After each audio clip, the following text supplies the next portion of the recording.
All right, hello everyone. Welcome to what the heck are we on now? Day 7 of our Discovery Series event. Assuming that you don't count weekends. If you count weekends, we're on day 9. I'm counting business days only, which definitely includes weekends here at FDN, as my wonderful friend Elizabeth would know.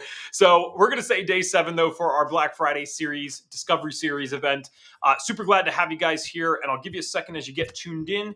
If you can't already hear me, drop a hello in the chat. Let me know. Same questions every single time. How many sessions have you been on? Do I have anyone left that has made all the sessions? And if this somehow is your first one and you're wondering who is this gentleman that is yelling at me, basically yelling through the camera here, just drop a 1 in the chat so I know that it's your first time and I can give you some context to the craziness. Otherwise, we should be good to go. We got a little special treat for you on this one. This was, I wouldn't say a last second change, but a last second addition.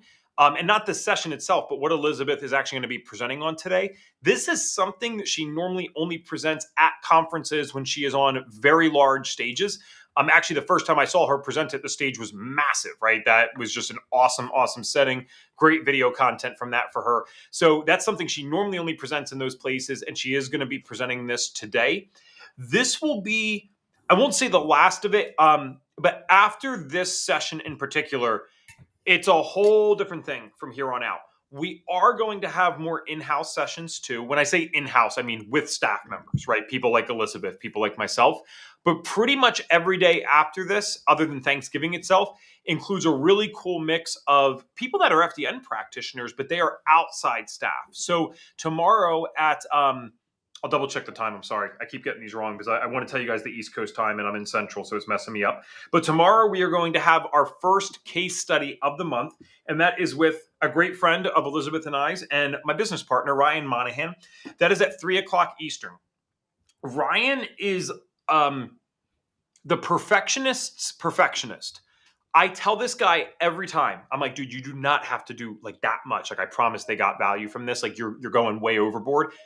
He can't. It's like there's an inability to turn that off. So my point is for you, where this benefits you as the consumer, is that you get some awesome stuff. As a business partner, it drives me crazy because this stuff's amazing because I can't argue it afterwards once it's done, but it takes like 20 hours to do something that I admittedly would probably buff out in 3 to 4, but he does it significantly better than me, so I can't argue that. And he is going to be presenting one of his case studies for you tomorrow. So what you will actually get to see in all of these case studies, even though each case is different, of course, you will get to see the intake. You'll get to see, hey, how did this person fill out their stuff? What symptoms and diseases were they presenting with? Medications, stuff like that. Then we're going to spend the bulk of the time on what you love the most. We're going to go over the lab results. So yes, we are actually showing lab results, not just a high-level overview. We're going to get into specific markers and what we call clinically correlate. So we can't diagnose or treat here. Clinically correlating is not a play on words, by the way. It is literally different. Diagnosing and we don't want to. It's not just that we can't. We don't even want to. Good point. Yeah. Right, and that's what I'm trying to get at. So let's say, I mean, this is probably a bad example in a sense because it could be a real diagnosis, but I think it's maybe a good example too, because I will show you how something that really could be a diagnosis could also be used as a clinical correlation. You take someone that has super high blood sugar and they have it on 2 different tests, maybe whatever it is, a couple of weeks apart. And so a doctor, in theory, could diagnose them with type 2 diabetes, depending on how high that is. Now, if this person also tells me, they feel like real wired at one point in the day and then they crash at this specific time, well, I can clinically correlate and say, I can guess why your body is literally on a roller coaster and it's a blood sugar roller coaster. So that would be a case where there's an actual diagnosis involved for a doctor, but a clinical correlation for us. Most of the times when we're using labs, though, I would say the bulk of these labs are not actually used by Western medicine in that way anyway. They don't provide a diagnosis by their nature. So the only way to use them effectively is the way that FDN does it. We figure out what's going on with the labs. How does this match up with what the person's saying? And so we'll spend a lot of time on that tomorrow with Ryan's case study. Thursday, we'll have Jennifer Woodward. She's been one of our previous keynote speakers for our summer open house event. She is an absolute firecracker, so make sure you're on for that. That's going to be about a case study with peptides and perimenopause. Can only imagine the route we're going there. And then on Friday, we have Bria Gadd, who I admit, I don't know her case study offhand, but considering her brand is called The Period Whisperer, I would imagine that I could take a guess on that one. So we have a bunch of cool case studies for you guys, some business success sessions. So these are six-figure plus FDNs. That means that they have made six figures or more in their business for a sustained period of time. And then last but not least, I think I've given you guys enough housekeeping stuff here. If you cannot make anything else, I really hope you make the case studies. I'd be actually kind of sad if you guys missed out on them. They're going to be awesome presentations. But if somehow you disappear after today and you're only going to come back for one day for our events, December 1st, Monday, December 1st, at 1 o'clock Eastern will be our final keynote. It'll close out this amazing month that we're having with Leah Brueggemann. We're giving away Amazon gift cards, an advanced course. And then if you watch the keynote in the beginning of the month, you're probably like me. Even being in this for years, I left feeling super inspired, super ready to go. It changes my perspective on things.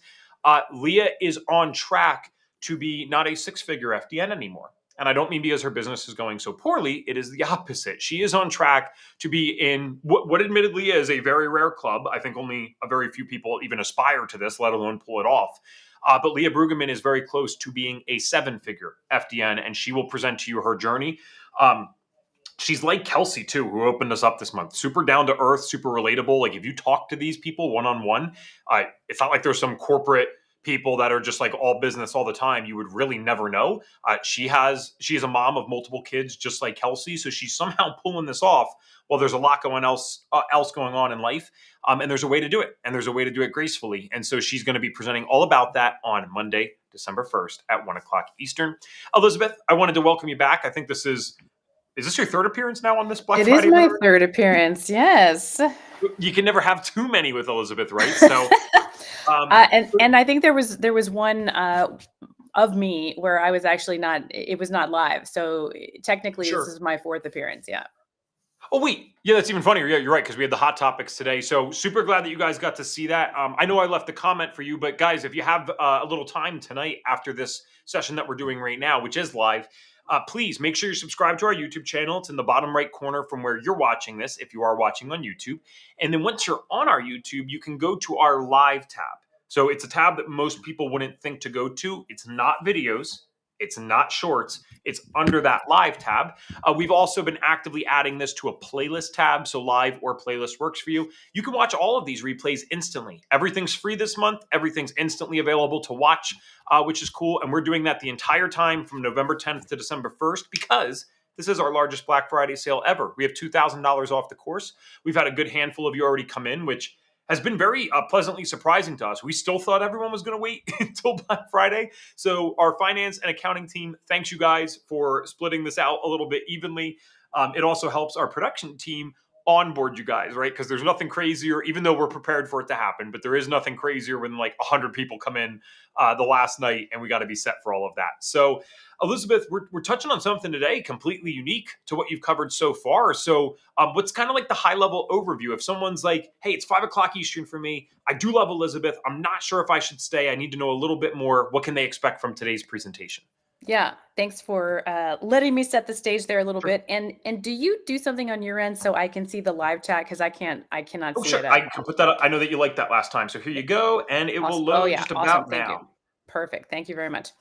So I'd love to know how many of you all tuned in for the hot topics earlier today. The hot topics earlier today, we talked all about homeostasis and vital reserve. And so as I was thinking about how I wanted to utilize this time today, and I love setting the stage for FDN and FDN philosophy and all of those good things, I thought, well, the next step after homeostasis and vital reserve is cortisol.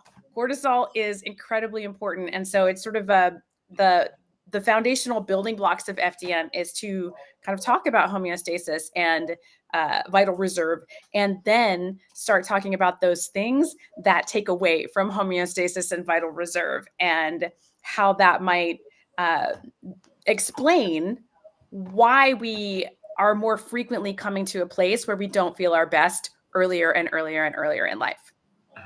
So you can see a few people were on. Dawn, you were one of the people I screenshotted your wonderful comments for Elizabeth earlier. That kind of stuff fills her cup, fills all of our cups. So good to see a few of you were on earlier and now get to see this. Awesome. So what we're going to talk about today is I'm certain that many of you have heard that cortisol is a terrible hormone and that it does terrible things to your body. So put in the chat, me, if you've ever heard like, oh, cortisol equals bad, cortisol equals belly fat, cortisol equals brain fog, cortisol equals early aging, just like put that in the chat if that is you. And then what we're going to talk about is actually how cortisol is there for a reason. Cortisol is not just a thing to destroy your health and your life and your well-being.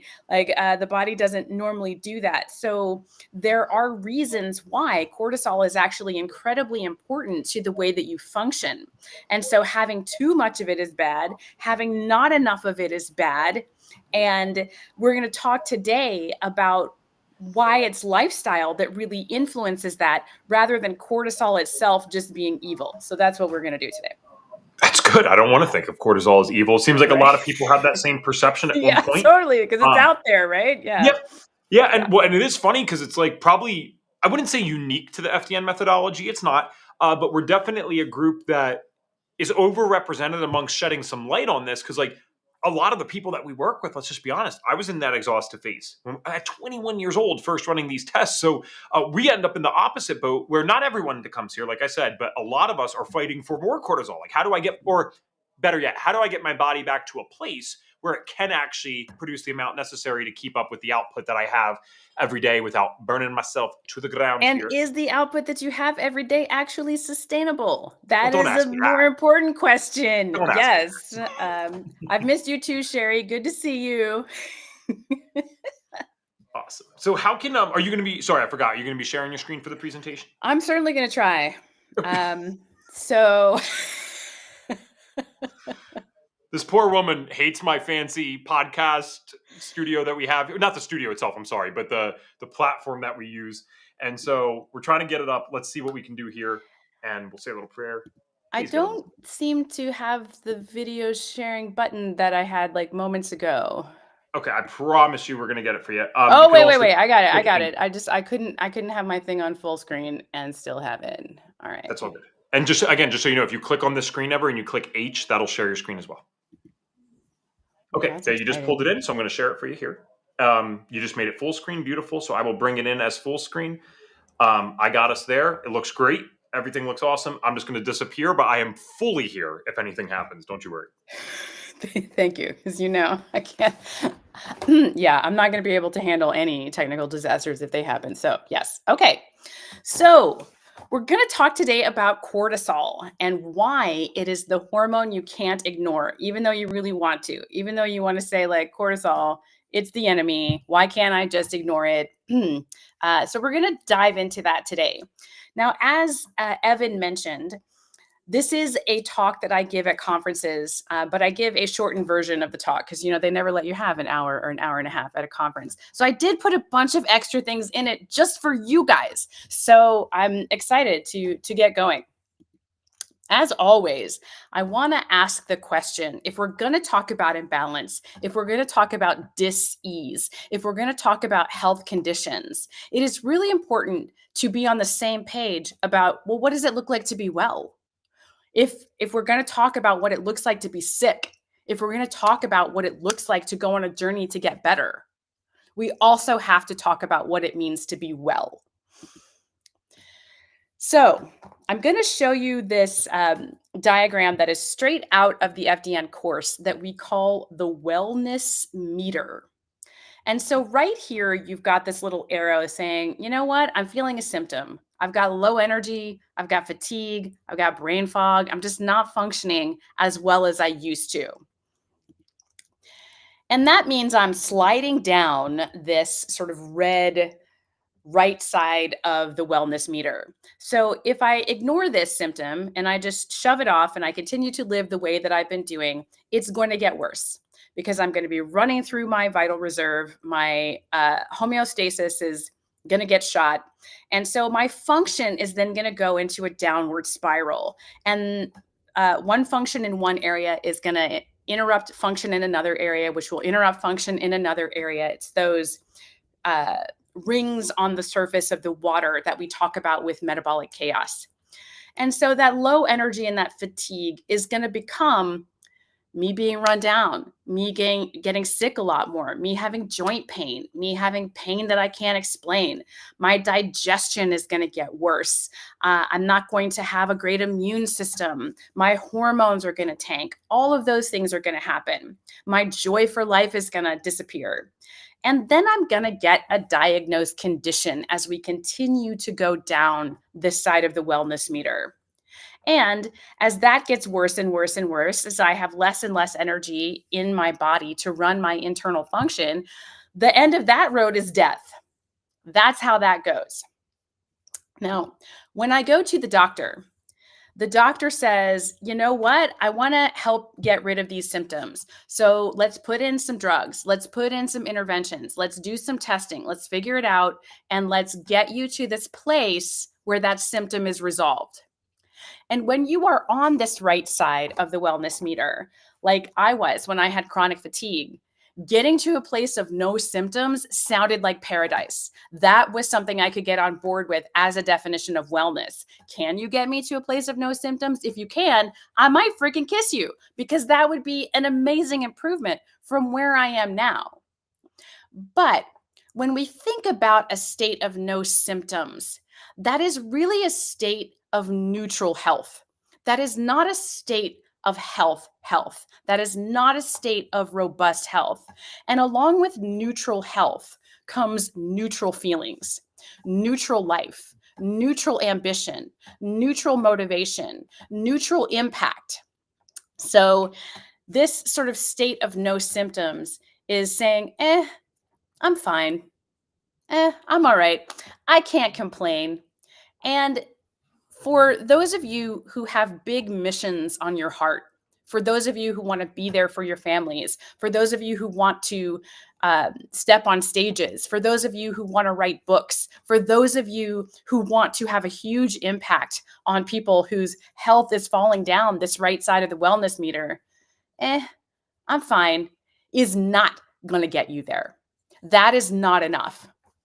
And so at FDN, we acknowledge that the wellness meter doesn't stop at no symptoms. No symptoms is just in the middle. You have this whole other left side that represents robust health, that represents a lot of money in the vital reserve bank, that represents homeostasis to boot and a bunch of money to spend on getting back into balance. High energy, high immune function, high cognitive abilities, high ability for cells to protect themselves and to regenerate, high ability to make energy. And at the very end of that spectrum is 100% function, which is what we are all born to have.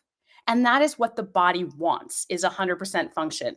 And as long as you give it enough money in its bank account, and you give it and you remove all as many obstacles as you possibly can, 100% function is where it will return to. That's what it knows how to do, and that's what it wants to do. So this is one of the reasons I'm really, really proud to represent FDN, is because inherent in our DNA of how we think about wellness for ourselves and for our clients and for everybody that walks through our door or in our periphery, this state of no symptoms, it's not enough. It's not enough. Our legacy as humans is to have abundant, robust, amazing health where we can do the things that we want to do and live the lives that we want to live and enjoy happiness and enjoy impact. And we've got to be better than, I'm fine, to be able to do that. Okay, so can the body heal itself? Spoiler alert, yes, it can. We know this because when you break a leg, it will heal. When you get a paper cut, it will heal. When you get sick, you get better. But it's not an infinite well of being able to heal itself. And we know that this is true because we die. If we had an infinite well, we could regrow limbs that are missing. We could regrow organs that were removed surgically. We would never get old and we would never die. So there is a limit on the body's ability to heal itself. And what is that moderated by? we come back to this idea of the bank account. So we have this savings versus spending paradigm that we are dealing with every single day. So we have on the one hand the vital reserve bank account. This is what we might also call innate intelligence, this body that knows how to return to 100% function, this body that wants to be in homeostasis. So where we spend money is always on the environment.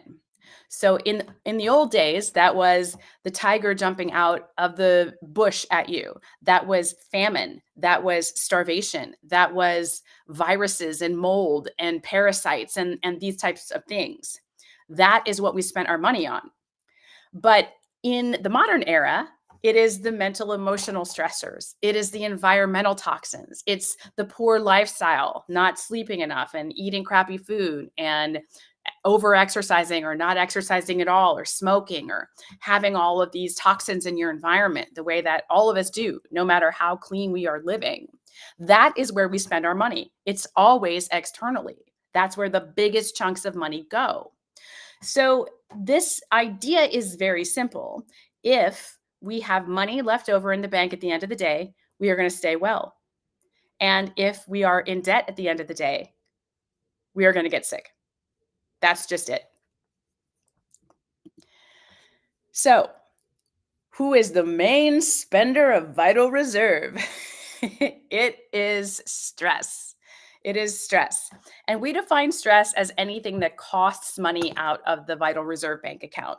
And we talked about this during my first session when we went through the brain body diagram, but we're going to return to it here again. Stress, when we immediately think of stress, we all think of mental emotional. And I know that you all agree with me on that. The first thing we think about is mental emotional. We don't even really stop to consider that there are other kinds of stress. And mental emotional is certainly where big chunks of money go. I hate my job. That's going to cost a ton of money to live through that day in, day out, months over months, years over years. Raising children, very stressful. Also wonderful, but very stressful. Watching our parents age, driving through traffic every day. All of these things are stressful. Lots of money goes there. But there's also a price to be paid for me sitting in this chair right now at 5:30 at night when I've been, working all day. That I'm sort of continuing to sit in this chair. I'm assaulting myself with blue light from this screen. I do it because I love you guys. But that's costing me money, what we would call a physical stressor. Am I exercising too much? Am I exercising too little? Both of these are physical stressors. Do I smoke? Do I drink alcohol to help me go to sleep at night? Do I then pound coffee in the morning to help me wake up? All of these are physical stressors. And then we have our environmental stressors. There are chemicals in my water. Even though I filter the heck out of it, there are still chemicals in my water. There are chemicals in the pans that I cook in. I store my food in plastic. I have chemicals in my personal care products. Like all of these things are taking money out of the bank account. They cost money. And so we, in our methodology, call all of those stressors. Now, the good thing about a bank account is that your spending is cumulative, but so are your savings.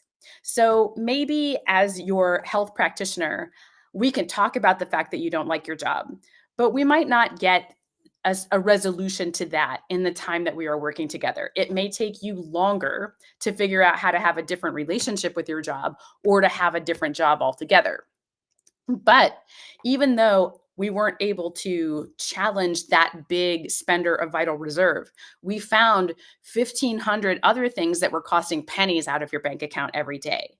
And so those all add up to really big savings day after day, week after week, month after month, year over year. And all of that then can be spent upstream on healing.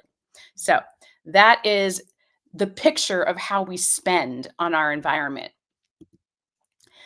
Now, our vehicle of spending is cortisol. And this is where we all tend to think of cortisol as an enemy because we associate cortisol with stress. But our lives are going to be stressful. They just are.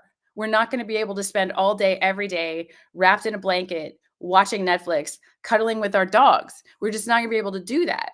So we have to interact with our world. And to do that, we have to have a mechanism that allows us to prevail in those circumstances, that allows us to adapt dynamically to whatever that outside world is throwing at us. And that outside world is changing on a second by second basis. So think about if you're driving to your job, and you may take, even if you take the same route to work every day, or maybe you choose a different route, it's different every day. Where the traffic builds up is different. If there's an accident, it's different. If the cars around you are different. And that environment changes every second. It's not something that you can just say, you know what, I'm just gonna read a book and drive to work. You can't do that, because the environment is changing moment by moment. You have to be plugged into it moment by moment. And your body is also plugged into it moment by moment. And cortisol is the primary hormone that is responsible for helping you navigate that environment. How much energy is required right now to get through this stressor? How much can I pull back on? How much can I save? And how much do I have to spend on this situation right here? Now, I like to call cortisol energy on credit. So we have our little credit card symbol here. This credit card was issued by the Bank of Vital Reserve, and it was made out to cortisol. So I call cortisol energy on credit because it is a catabolic hormone. And that means it breaks our bodies down in order to get quick energy. It does this so it can raise the blood sugar. This is a very important function of cortisol, is to be able to raise blood sugar. That is its primary purpose. It does a few other things, but it's this raise in blood sugar that allows us to think clearly and act quickly, to be able to navigate these dynamically changing external situations that in some way or another are life or death. So, the reason we need this mechanism that breaks our bodies down, because to me, when I first heard this, it sounded crazy. I was like, well, what do you mean? Why do I have a mechanism in my body that breaks it down? And this is where we all start to think of cortisol as being an enemy. But if we need blood sugar right now to address whatever the environment is throwing at us, we're driving through traffic, or your boss said, you know what? I need this in 2 hours. So get to work on this project and produce. Or something's going wrong with your children. Or like my dog goes out into the backyard and gets attacked by a coyote, and I need to go and rescue him. Like, these are things in which I cannot say, you know what? Let me drive to the grocery store. Let me buy some groceries. Let me bring them home. Let me cook them. Let me eat them. Let me digest them. Let me make some energy. And now I'm going to go save my dog from the coyote. So, sorry, my phone's ringing. Okay. Yep. So, cortisol is there to say, let me liquidate whatever is closest. Let me liquidate some connective tissue. Let me liquidate some muscle tissue. And I'm going to break that down and raise the blood sugar right now. And that's how we get energy on credit.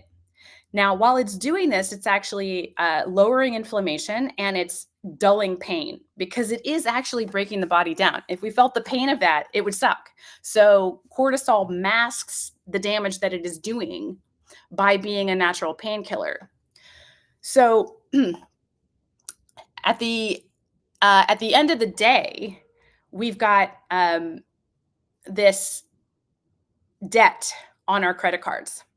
We've got a debt where we have liquidated parts of our body. We are in a catabolic state, and we need then to be able to get into parasympathetic so that we can rest and repair the damage that was done by that stressful situation. So, if we are metabolically healthy, we can adapt and overcome enormous stressors in our environment. Enormous. We can adapt to enormous stressors. It's really an amazing thing that humans have. So when stressors resolve, we then pay back the debt that we've accumulated on our energy credit card by healing that catabolic damage with our anabolic hormones. They come in and they rebuild those things that have broken us down. Now, humans have always lived with stress. Even huge stressors are well within our limits. Huge. But for how long? So, throughout our history, we have lived with stress that is intense, occasional, and short in duration. Now, I know that you all live with stress that is intense. Is it occasional? Is it short in duration? No, it isn't. And this is where we start living outside of our biological design. Chronic stress is simply not within the evolutionary parameters of our body. It just isn't. Now, you may say to me, hey, Elizabeth, things were not easy for early man. They had a pretty stressful life too. I think that you're romanticizing it a bit. And you are right. Things were not easy for early man. They had a lot on their plate that we don't actually have to deal with today. We've traded a lot of their stressors for new kinds of stressors. But when we look at anthropological studies of these Paleolithic societies, what they tell us is that those people worked 15 to 20 hours per week. Do you work 15 to 20 hours per week? I don't. I'm working double that, more a lot of times. They also lived in close communities with little social isolation or duplication of resources. So if you lived from whatever it was that was in the outside world and you made it back to the cave, there was pretty much a group of people in there who were going to accept you, who were going to have your back, who were going to be invested in the outcome of whether you lived or died. So it's not the same as when I work from home. I pretty much just see myself all day long. And, I'm kind of sitting here watching Netflix and worrying about the balance in my checking account. That's wasn't going on in the early days. And they didn't have to worry about duplication of resources. In the modern era, we all have to have a house that we maintain. We all have to raise a family on our own. We all have to figure out childcare on our own. We all have to figure out pet care on our own. We all have to figure out a 401k on our own. We all have to figure out how we're going to handle these things. But in those societies, they had a cooperative model of resource sharing that meant they didn't have to worry about that. If somebody had food, everybody had food. We didn't have to worry about what was going to happen 10 years from now. So yes, early man did have a very stressful life in certain ways. And we have a very stressful life in other ways that would be completely foreign to early man. So what we know about stress and modern man is that 70 to 80% of all doctor visits are for stress-related illnesses. And people who experience high levels of anxiety are 4 to 5 times more likely to die of a fatal heart attack or stroke. Stress contributes to 50% of all illnesses. And this is actually a study from 2008. I would love to see what the numbers are now. So, what does this actually look like? This is one of my favorite charts in all of FDN. And again, this is straight out of our course.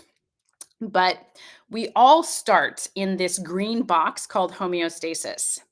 This is where we are chilling out, we are resting, we're digesting, we're in parasympathetic, we're in community, we're hanging out, everything is good. And then we leave the house and we encounter a stressful situation. And so we're going to produce a bunch of cortisol and adrenaline. We're going to go up this left side of the curve into what we call acute distress. And we're going to pour on the cortisol and the adrenaline and just keep making it and making it and making it until we prevail over the stressor. We win, the stressor resolves, we live, and then we go back down into the green box where we rest and repair from the damage that was done by that stressor. And now we're ready for the next stressor. That's how we're designed. But When you introduce chronic stress into that occasion or equation, then there is a point in time at which you go up into acute distress and you never come back down into the green box. You never come down to homeostasis because there's just one stressor after another, after another, after another, after another, after another. And even when you are lying in bed, supposedly resting and repairing, you're thinking about your to-do list. You're thinking about your bank account balance. You're thinking about your spouse. You're thinking about the fight you had with your kid. All of that is continuing that stress response, even in our time of relaxation and downtime. Now, eventually, we're going to hit a peak production of cortisol where we are living outside of what the normal ranges for cortisol are for long enough that the body says, I can't continue to do this. I cannot continue to make cortisol at this level. And that's when it starts to drop. We start to go down this right side of the curve. Now, this is where you have a relativity problem because when we've been living in acute for weeks or months or years or decades for some of us, then we've gotten used to the pain killing effects. We've gotten used to the mental clarity. We've gotten used to the anti inflammatory effects of cortisol. And even when it's still technically high, when you're still in this yellow box, but it's dropping, now you're starting to feel the symptoms because the cortisol is not as strong as it was yesterday or the day before that or the month before that or the year before that. And so you're starting to get the joint pain. You're starting to get the brain fog. You're starting to get the fatigue in the afternoon. These types of things that weren't happening before because your cortisol response was so strong. Now, if all of this continues, and for most of us it does, right? We get down into this orange box, which is called the compensatory phase. And the compensatory phase is actually the same range of cortisol as homeostasis. They're in the same range numerically. So when I go to the doctor and I say, you know what, I just don't feel good. I got all these weird symptoms. I'm brain fogged. I'm fatigued. I just can't handle anything anymore. I'm not recovering from stress well. And he says, great, let's do a blood draw. Let's check out your cortisol. If I'm in this compensatory phase, it is going to look like I'm in homeostasis. And so the doctor is going to say, I don't know, man, everything looks normal. I think this is just aging. So this is where we start to self-medicate. This is where maybe we have the right amount of cortisol as a sum, but how it is laid out throughout the day, and we're going to look at that later on in this talk, is a roller coaster. So it's low in the morning when I'm trying to get up and get going. It's high at night when I'm trying to lay down and go to sleep. It's just not where it should be for a conducive pattern to help me feel my best. Now, if chronic stress continues unchecked, we're going to fall down into this exhaustive phase where you don't have enough money in your bank account to fully fund internal function and the external environment. And in this case, who wins? The external environment, always, always, because that's where the bigger threat to survival is. And so the body says, let me put everything on low power mode. Let me just make sure that all of the big systems are running on low power. And when we get into that space chronically, that's when we start to see this huge downward spiral of function that we call exhaustive phase. So we're not making enough cortisol. We can barely meet the external challenges. We are failing to fully fund the internal systems, and we feel like crap. Now, who feels like this chart just showed them why they don't feel good? And I'm looking at my PowerPoint right now, so I cannot see the chat. So when those responses come in, if this chart describes you and you had a big aha moment from looking at this chart, put me in the chat. Put absolutely me in the chat. Now, when Evan said that thing earlier at the beginning of the talk about how we all want to be able to have cortisol levels that match our external input or external output. Like we want to be able to do the activities we want to do. A lot of us remember when we were in acute phase. I certainly do. For me, acute phase was college and maybe like 5, 10 years after college, where I didn't have to sleep very much. I could wake up feeling good. I could drink and like bounce back in the morning like I was a rock star. I had so much focus. I was a lighting designer for theater at that time. So I would be in the theater from like 8 a.m. to 2 a.m. And never did I feel like I was losing focus or I was exhausted or any of that. And I just thought that that would last forever. But it doesn't. It doesn't. So if you remember your acute phase, put acute in the chat if you remember your acute phase. Now, what we don't remember is homeostasis. None of us remember that. So when we get down into compensatory and we get down into exhaustive, what is it that we are remembering? It's not homeostasis. It's not how to live within our limits. It's the acute phase. That's what we're trying to get back to. And this is where we as practitioners have to work hand in hand with someone. We can't just give them their test results and say good luck. We have to actually walk them through the process of how to remove stressors from their life so that we are living in much more within our biological mandate and we are not trying to get back to this acute period all the time. Evan, are we getting any agreement in the chat?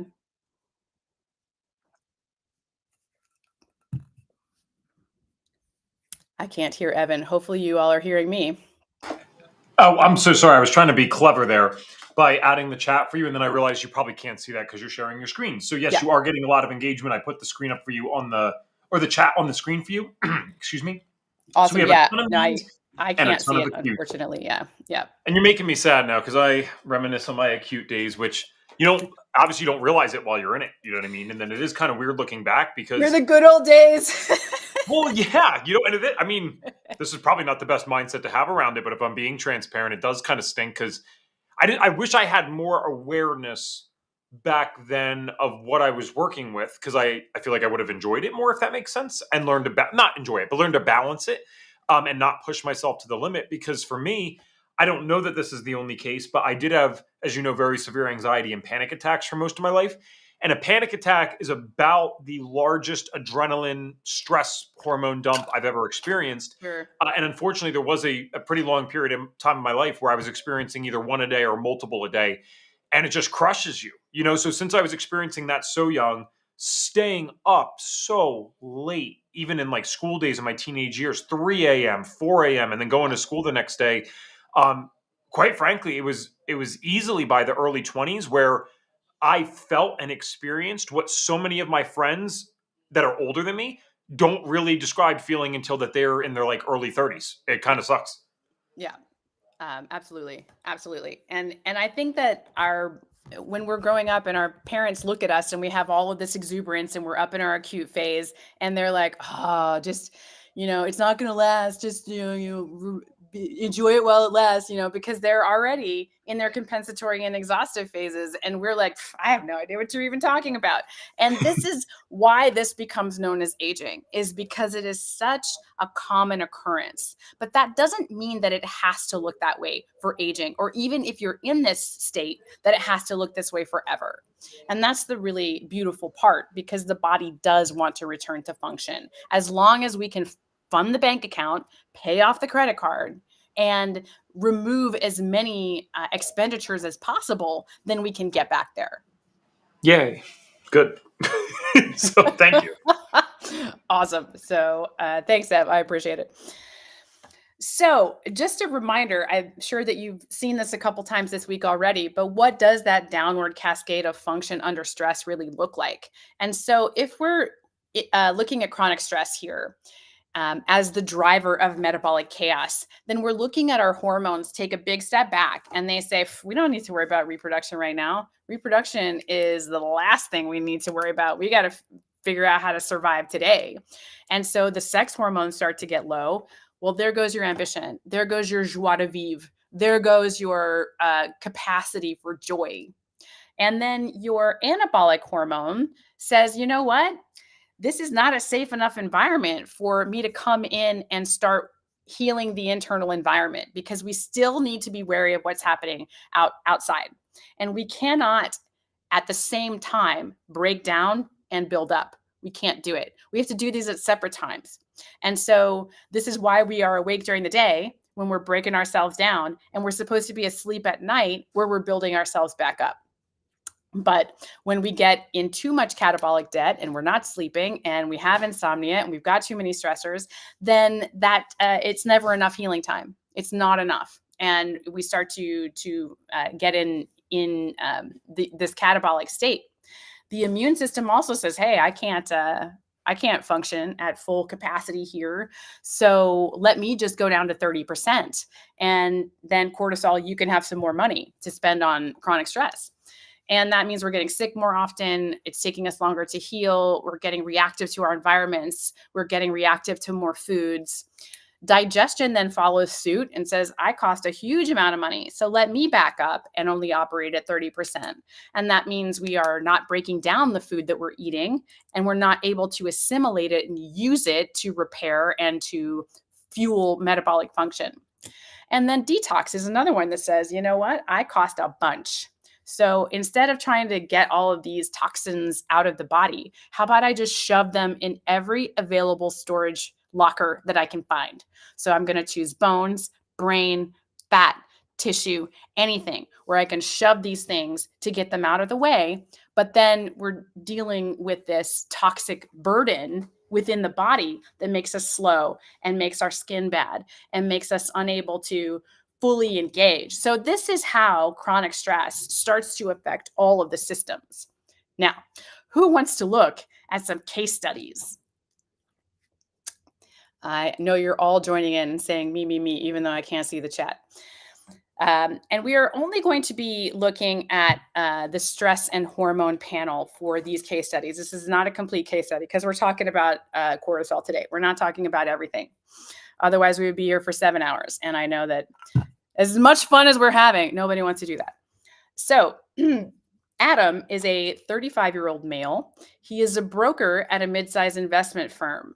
So, you know, your 401k and your retirement are in Adam's hands every day. He is a former athlete. His doctor says that his test results are unremarkable. He's just experiencing normal signs of aging. And his main complaints are weight gain, trouble concentrating, loss of muscle mass despite rigorous workouts, and headaches. So being that former athlete, he's still working out a lot. He's doing CrossFit and he's doing a few other things. So he's still trying to maintain these rigorous workouts. Despite that, he's gaining weight and losing muscle and struggling to keep concentration, which has big stakes, not just for him, but for everybody whose portfolio he manages. You know, this is people's retirement in his hands. This is people's future of going to college that are in his hands. So he's got a lot of stress that he's dealing with. So this is his cortisol result. We do a 4-point saliva test where we can see morning, noon, afternoon, and night and what that means.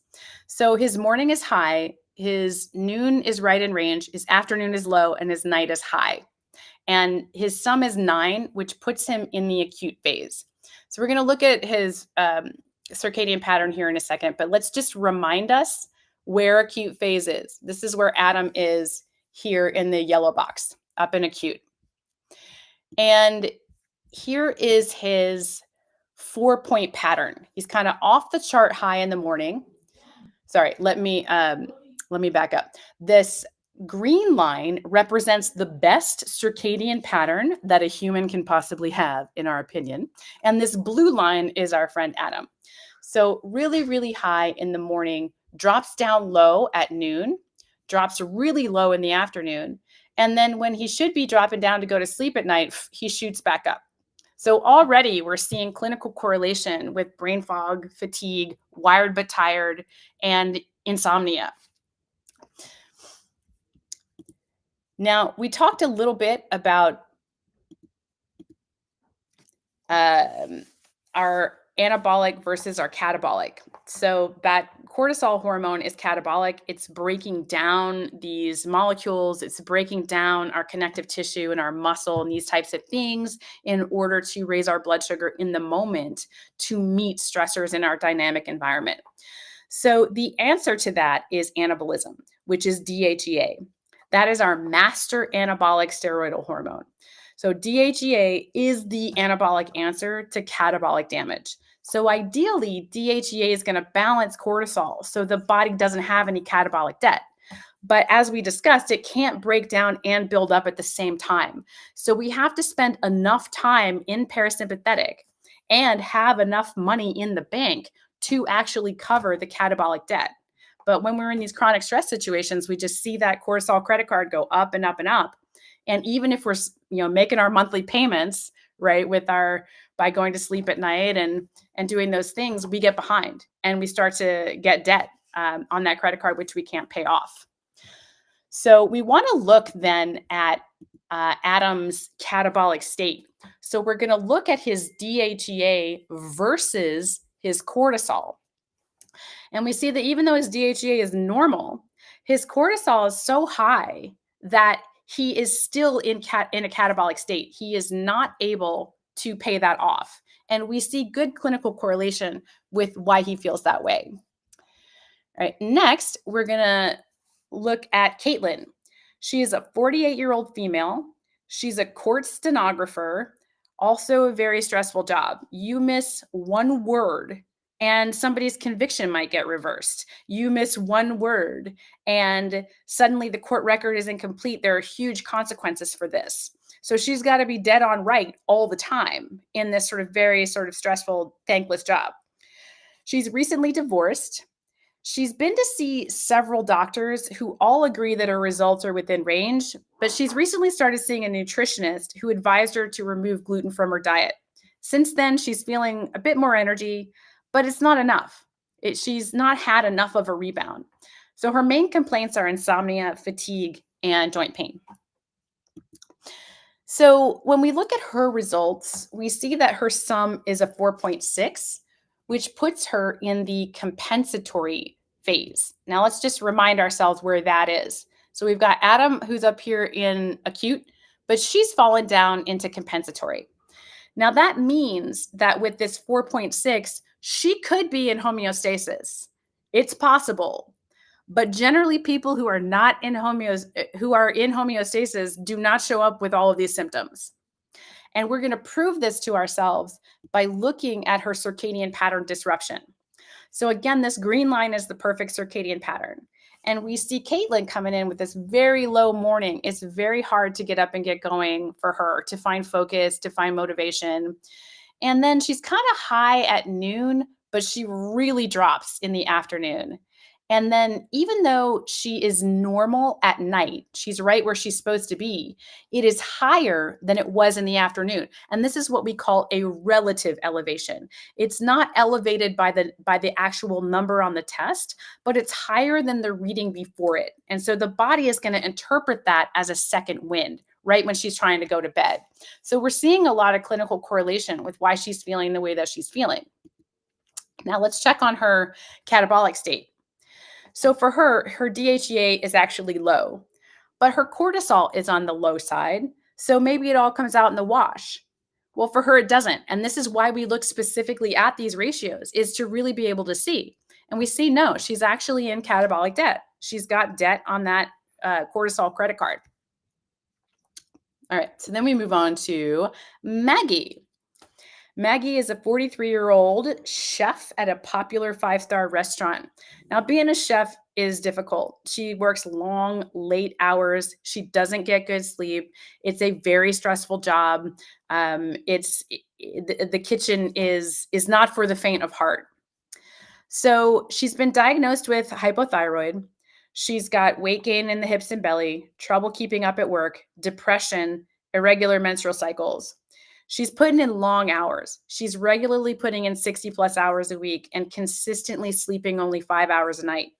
She's seeing a counselor for the depression and she's considering antidepressant medication. And then when we look at her cortisol sum, we see that she's in the exhaustive phase. So let's just remind ourselves what that looks like. So we've got Adam up here in acute. We've got Caitlin in compensatory, and we've got Maggie in exhaustive.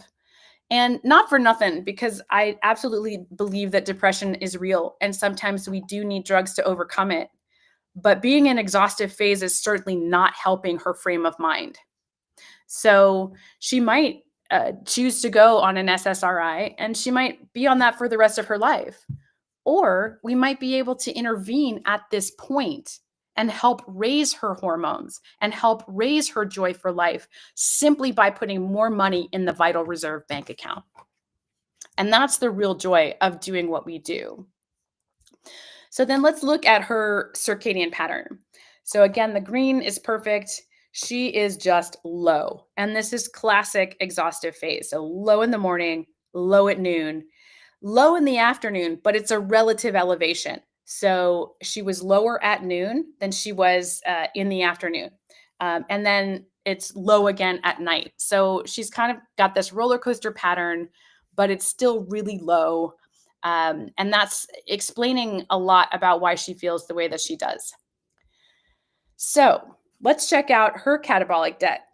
Now, her DHEA is low, but so is her cortisol. So again, we might just be looking at a situation where that's all okay. This is why we have to look at their ratio.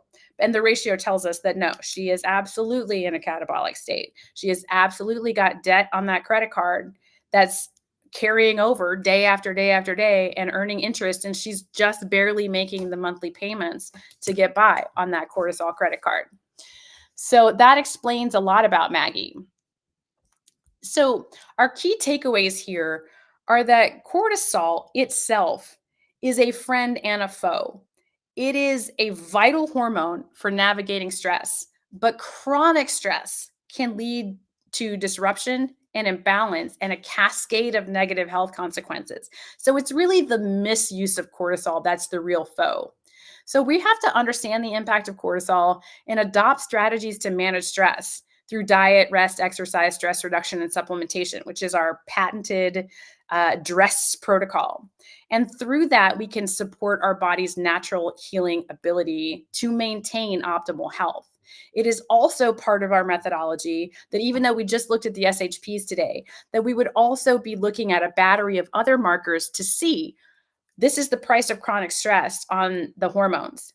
What is the price of chronic stress on all of the other systems so that we can have a full picture of the damage? And that way we can take away as many obstacles to healing as possible. That's always the strategy, right? Is to look at all the expenses coming out of the bank account and cut as many of them as we possibly can. Put as much money as we can into the bank account, and then trust that our body, being of ultimate intelligence, being from life force, being from this ancient intelligence that knows how to live at 100% function. If we get out of its way, it knows where to spend the money out of the vital reserve bank account. So that is the end of our presentation. Evan.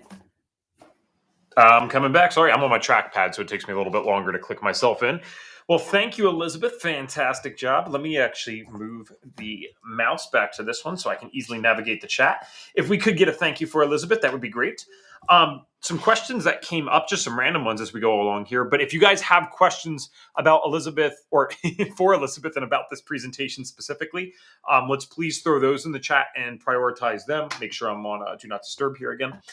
One thing I just wanted to answer, someone said, what's an SSRI? So great question. That's a selective serotonin reuptake inhibitor. That's like the most popular class of antidepressants. They're also sometimes used for longer term anxiety treatments as well. And it stands for selective serotonin reuptake inhibitors. And the thought process behind it, and this is actually true, so please look this up because you can't fully measure these things. So there's a lot of theory. Even if it's scientific theory, there is a lot of theory involved in those medications. And this is coming from someone who's taken them himself. So no judgment either way, just saying. Selective serotonin reuptake inhibitor. So there's two things that you have to buy into first. One is that serotonin levels are associated with your mood or lack thereof could attribute to depression. I'm not saying I disagree with that, by the way. I'm just saying you have to buy into that because that's harder to prove than you think. And just because we say that out loud does not necessarily mean that this was 100% proven in the lab. It's kind of like we use dopamine for everything and we contribute that back. And I do this on the podcast. I loosely talk about dopamine all the time. The reality is things are a lot more complicated than that. And then, so the theory is, okay, we have this medication, this class of medications that's going to inhibit the reuptake of serotonin, selective serotonin reuptake inhibitor. And through that process, maybe you'd have more serotonin available. And again, we're assuming that it works that way because it's not like we can go really into someone's brain and see it work perfectly like that. And through that mechanism and through that process, theoretically, you're going to get more serotonin, which theoretically is going to make you feel better. And if you're wondering, hey, that doesn't sound like the most sound thing I've ever heard of, well, that's probably why the class of SSRIs that first came out only passed placebo by a few percentage points compared to a sugar pill. So maybe I just gave my bias there. I'm actually, by the way, I don't know if you realize this because we don't get to talk on these chats. I am actually someone who pisses off a lot of people in the functional space because if someone takes that and it works for them, I'm all for it, Elizabeth. Like that is not FDN's opinion. That is my opinion. I genuinely believe that because I've seen people suffer with mental health. I just unfortunately can't resist adding all those other things in because it is a little insane the way that these things are used, particularly with kids, in my opinion, and handed out almost like candy in one doctor's appointment. I think that's probably wrong, but I don't think doing whatever is necessary to make someone who is suffering with mental health issues become stable enough that they can actually put in the work to do the other things. I don't think that's wrong. 100%. No, yeah. And I think that there are, certain types of depression that are, only treatable with sort of therapy and drugs. I absolutely get that. But I also know that when you go to your GP and you're like, I'm feeling blue, the GP will just give you an antidepressant without recommending you to get a mental health evaluation. Happened to me. Yep. So yeah, just something to consider with those. I'll also keep an open mind. Depression is an interesting thing. It's obviously very complicated. I not to oversimplify it myself, but I would believe genuinely that dopamine is more involved with depression than we realize. And I think that's especially in the male space. Lot of men. Even I don't know if I would have classified it as an addiction for myself, but I'm transparent enough to say I certainly used it way more than I would have been proud of as a teenager. You look at like pornography and stuff. There are many people, and especially men, that feel terrible when they're not using something like that. Now, maybe that affects your serotonin. I have no idea, but something tells me that that's more dopamine related than not. What's kind of interesting too with the serotonin thing is that we also know serotonin goes up with status. So if you perceive that you have status in your life, your serotonin will actually go up. And, Elizabeth, you always talk about this, which I think is really important and really useful. We're more connected than ever before, but we're in this loneliness epidemic. And if we don't, it's not that you have to be the president or king or a government official to have status or a celebrity. That's not what we're saying. But I think in our tribal days, we would have had status of our family. Right? I could have status within my family. I could have status at my job. I could have status by being a dedicated member to my community. And if I'm no longer involved in any of that, and all I get to do is compare myself to people who have the utmost status, for better or for worse, online every day, maybe that's affecting us as well. So that wasn't the original question. It was just simply what does SSRI stand for? I'm going to move us along here. Let's move along. Sorry. Passionate about that one if you can't tell. Here's something from Holly before. And again, if you guys have questions specifically about the presentation, we'd love for you to throw that in, please. And Holly, I know that you were kind of probably asking this rhetorically, but I do think it's worth Elizabeth touching on. Where was this at? Okay. So this is when you were discussing, Elizabeth, some of the stuff with cortisol and then how it might relate to not maybe necessarily specifically fasting, but what can happen to someone if they just cannot make the output that they need. Holly, again, I don't know if she means this literally, but she's like, is this why fasting almost killed me? And I'm a huge advocate for intermittent fasting, all that stuff, but Yep. You've probably noticed, Elizabeth, I don't talk about it as much as I had for years over the last 2, because I did experience something myself where I think I pushed that so far. I don't know that it killed me, but it certainly was not working for me in the same way that it once was. So just to be clear, if someone is in a highly stressed state or has been there for years, and one of the first things they find out about online is intermittent fasting or heal with a 24 to 48 hour water fast, that's not always a great choice for them, is it? No, it is really individual because we see in the circadian pattern that we looked at, that green line, that cortisol is always highest in the morning. And that is because the body is anticipating that it's going to take you a while to get up and get some food, and that you've been fasted basically since you had dinner the night before. And so it knows that it's got to get you up with some blood sugar. And then your natural level of cortisol drops throughout the day because the body is assuming that you will eat, and that's going to make up the difference. So when we go into this fasting frame of mind, it can be very helpful because we do need copious amounts of digestive rest. It is not good to constantly be eating when you are awake during the day. We just never would have done that, and so we would have taken long breaks in our eating. And so there are definitely health benefits to long digestive rest. However, if you are in the exhaustive phase, you do not have money in your vital reserve bank account. And so you are further stressing yourself by saying, and now I'm going to withhold food and I'm going to make my body break itself down in order to replace that blood sugar. And I'm not going to eat until 2 p.m. and then I'm going to stop eating at 5 p.m. or like whatever it is. And so I do think that there are some people for whom intermittent fasting is of great benefit. They are metabolically healthy people who have some money to spend in the vital reserve bank account and can handle some eustress.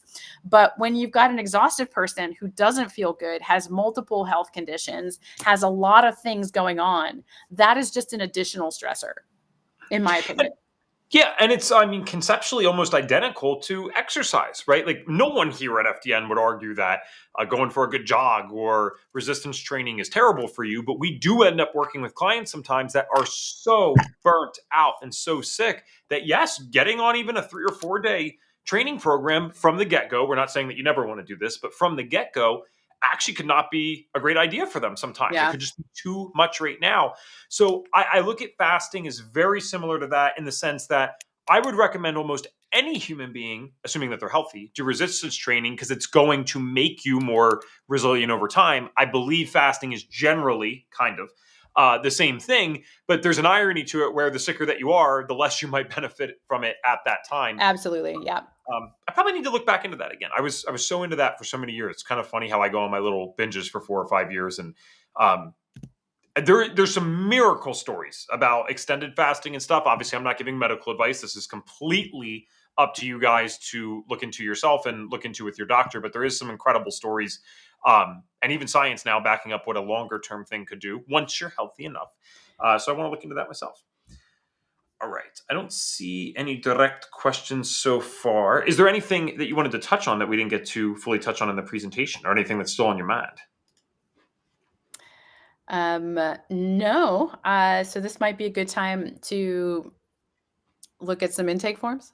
Yes, I'm on it. Holly, we did not forget about you. I actually told Elizabeth earlier, I said once we get into some Q&A, if we're good to go, we will be able to look into this, and she sent me some over. Now, guys, I can't stress enough, this is not going to be an extensive thing where we go over every little minute detail of the intake forms. It's actually going to be very brief, but I wanted to make sure that you guys could visually see them. Another thing to note while I pull these up here is, and not that I'm saying to do this per se, but we should share probably, right, that you don't have to use FDN's intake forms. It's not like, again, we don't control what you do afterwards. Obviously, you have to be within legal bounds. But if you want to make something that's a little bit more user friendly in your world, that's fine as well. I'm just saying that we do end up having a pretty darn good intake form for you here. And let me see why I cannot zoom into that. It's kind of annoying me. Now, wouldn't that be funny if I end up having the tech stuff now? I will just answer Elevation Seed's question while you're doing that. So, how do we find the person's circadian pattern disruption? Yes. So, when you are taking cortisol four times in a day through saliva, rather than one time through a blood sample or one time through urine metabolites or whatever, that allows you to compare their cortisol output um, throughout the day to what that sort of perfect pattern might be. And that allows you then to see the disruption. So, what we call that circadian pattern disruption, where those roller coaster patterns are going to show up, where those relative elevations will show up, where things are low where they should be high, and things are high where they should be low. And it helps a lot with clinical correlation. What a perfect stall. Thank you. But that gave me just enough time to, the issue was kind of like it wasn't working on my Excel thing. So You got it, probably because I buddy. don't have Excel on this computer. So then I could put it on Google Drive really quick. All right, thank you guys. Here we go. Let's look at some intake forms. We're going to start with the MC scorecard. Again, guys, I apologize. This is not a full lesson. We will just go over kind of the definition. We'll show you guys some stuff and what it looks like.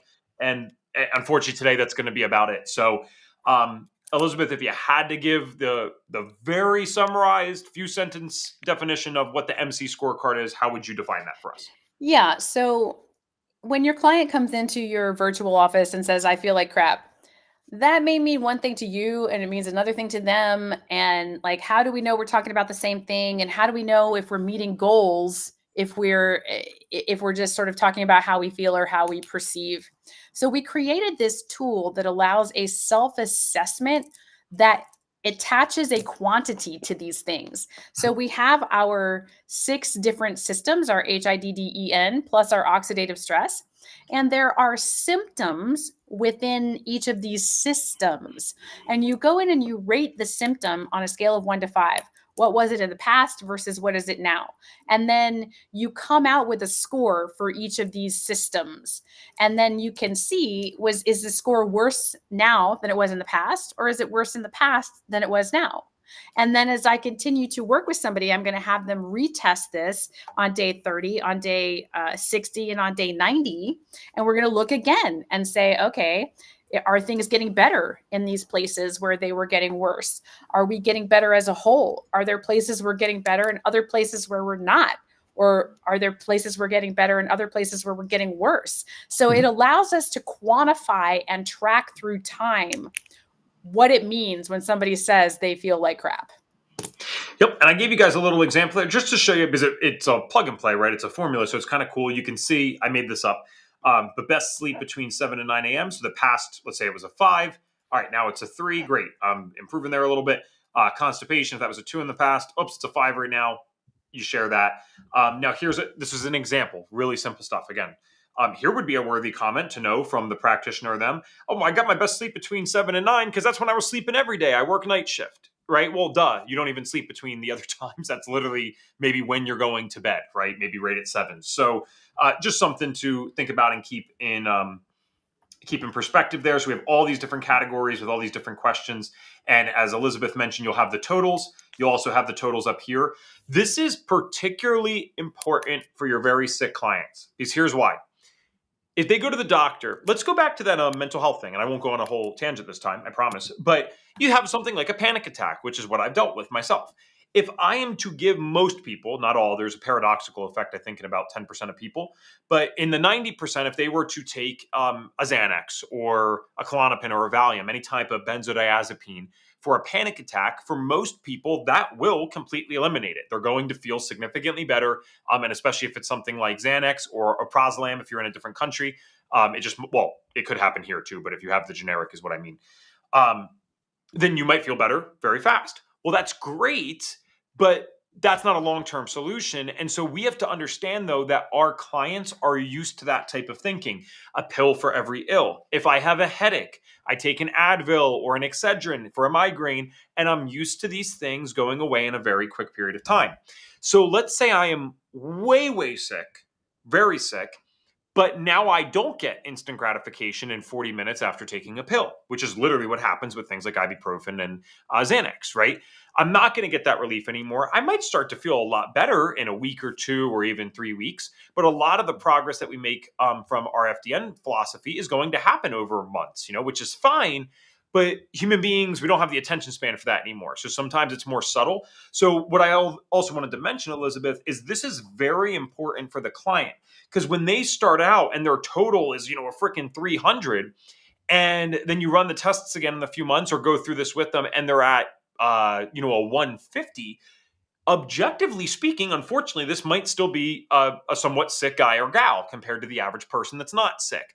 But a 300 to a 150 is a massive improvement, of course, and it lets them see objectively, wait, I was answering this as what's true today. And when I did it last time, I answered what was actually true last time. So they get to see this contrast.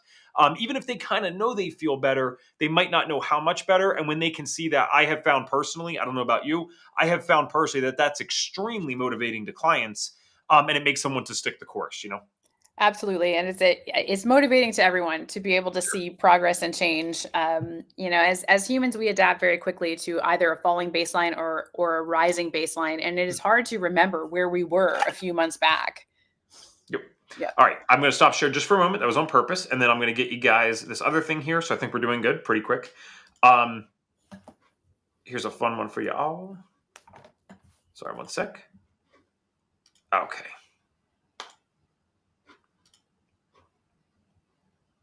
That's the wrong one. Here we go. So yes, this is going to be lifestyle and medical history. How, again, we can go very brief. How is this one different than our MC scorecard?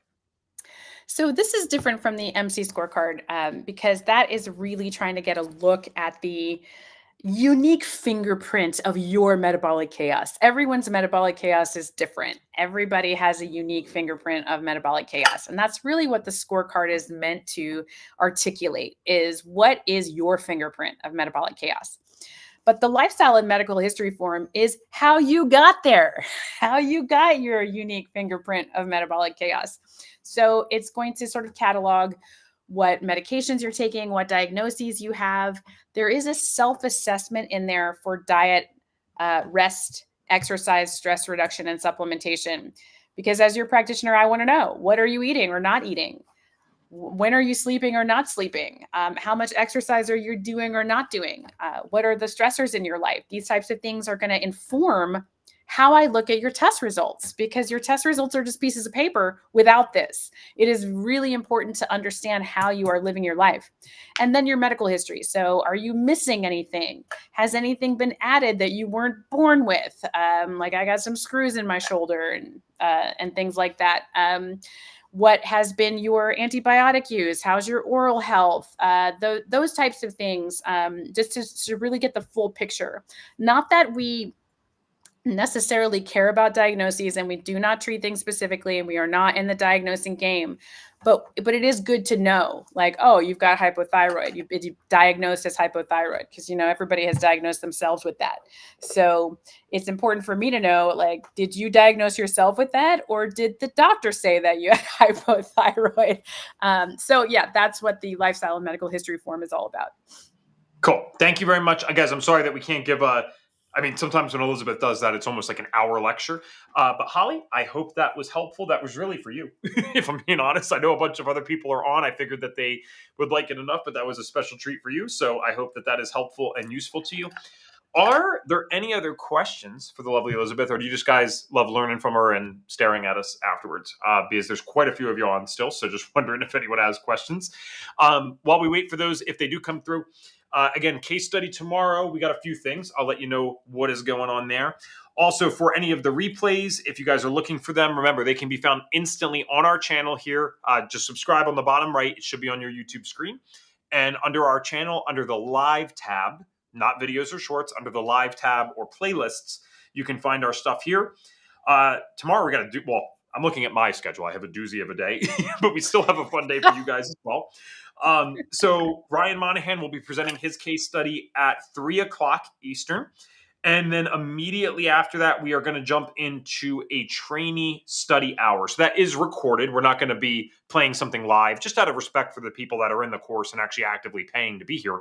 But we are going to do a trainee study hour. And so, correct me if I'm wrong, because that was a news to me, actually. It's been a while since, of course, I've been on anything like that. And that didn't even exist in that way when I went through the course. So I know that you and Reed are always on it, but then are there other mentors that hop on now? Because it sounded like Kurt hops on sometimes. Kurt is always on as well. Yeah. Oh, amazing. So look at those three brains. That's fantastic. Yep. Good. All That's right. why And I asked Holly if she's we had to she's still decide got which that. one of us was going to jump off of Mentor Roundtable to start trainee study hour the other day, because you I'm had us sorry. I'm both. sorry. Yeah. Yeah, it's like I'm not even trying, but I always go over. So that is on Ev. But all right. I'm just double checking to make sure I mean, you guys obviously liked it, but I'm just making sure you have no questions at all. I will take the chat away there. I'm glad it was helpful, Holly. It's cool. And again, we get pretty fancy with it. So the Excel sheets and the Google Drives are still like very Reed Davis brain. Like you can tell that's what he did. But there's a bunch of fancy ways to use those same sheets now. Whether you're using Biocanic or Practice Better, or whatever it might be, there's kind of ways to makeshift it if you want it more aesthetically pleasing. And I'm just saying that I would say this to Reed too. I'm someone who likes it a little bit more aesthetically pleasing for the clients. But that sheet for me is like perfect. I totally resonate with that type of thing. So Yeah, and I will say that I've had clients who were like, this Excel sheet looks so dated," and I've had other clients that are like, "I don't know how to download and open an Excel sheet." yeah. It's just Um, like, yeah. So it's the principles within it, or the way that it operates, I should say. That's the important part in getting those different things figured out. And there's a million ways that you can do it, but those intake forms are used in that way. They are FDN's info. I guess you guys just got this on recording, so if you really wanted to be jerks, you could do something with it. But hopefully, you guys have that integrity. These are things that you get access to instantly in the course, and then again, you can use them in a way that works for you. I've also had many practitioners, and know many practitioners. I'm one of them, where we add some things to it or change things around based on different areas of expertise that someone might have.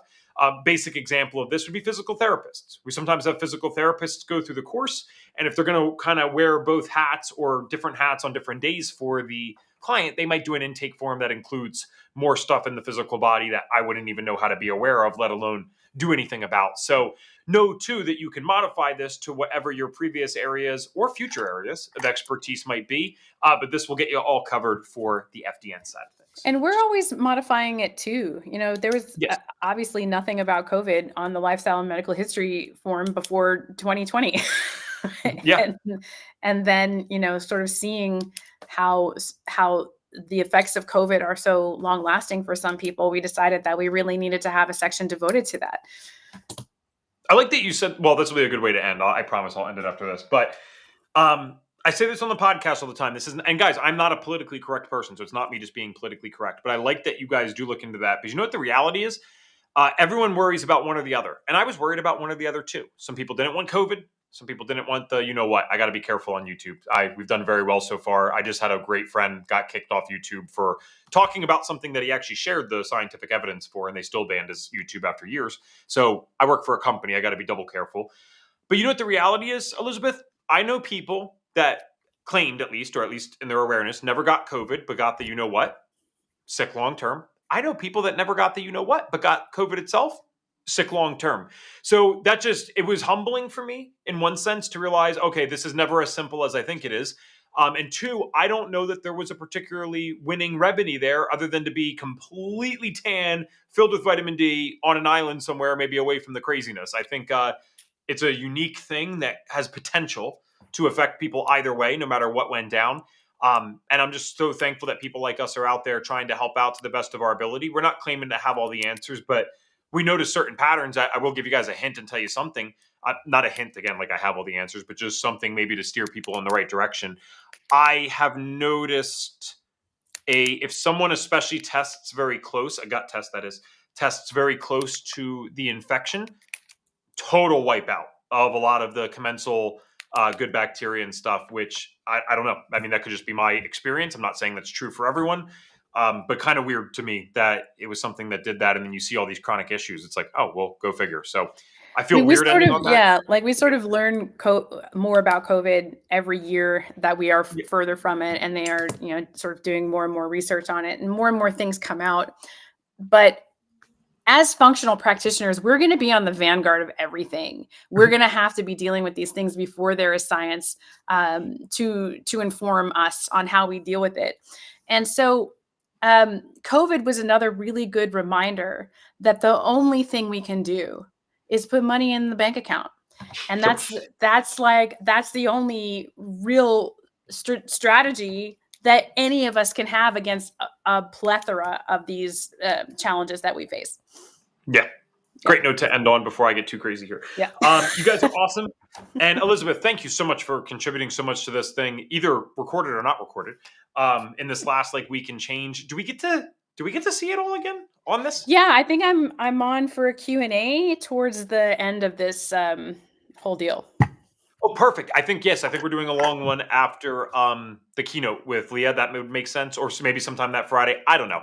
I'm happy to see you again whenever. It's going to be awesome. And thank you guys. Please block off those calendars tomorrow, 3:00 Eastern. I cannot hype this up enough. Depending on what you're looking for, this might be some of the best content that you saw so far. Not in terms of someone doing something wrong otherwise, right? We've had frickin' Reed and Elizabeth, for gosh sake, presenting. But to have the privilege of presenting literal case studies for you guys, It's some of the coolest stuff, and you really get to see FDN in action. I don't know one person that is looking into this course that couldn't see that and know 100% for sure whether or not FDN's for them or not for them. When you see what we're able to do, I'd be more surprised if it's not for you. I'll put it that way. But I'd at least like you guys to be able to see that and how we work before jumping on in. So looking forward to seeing you guys soon. And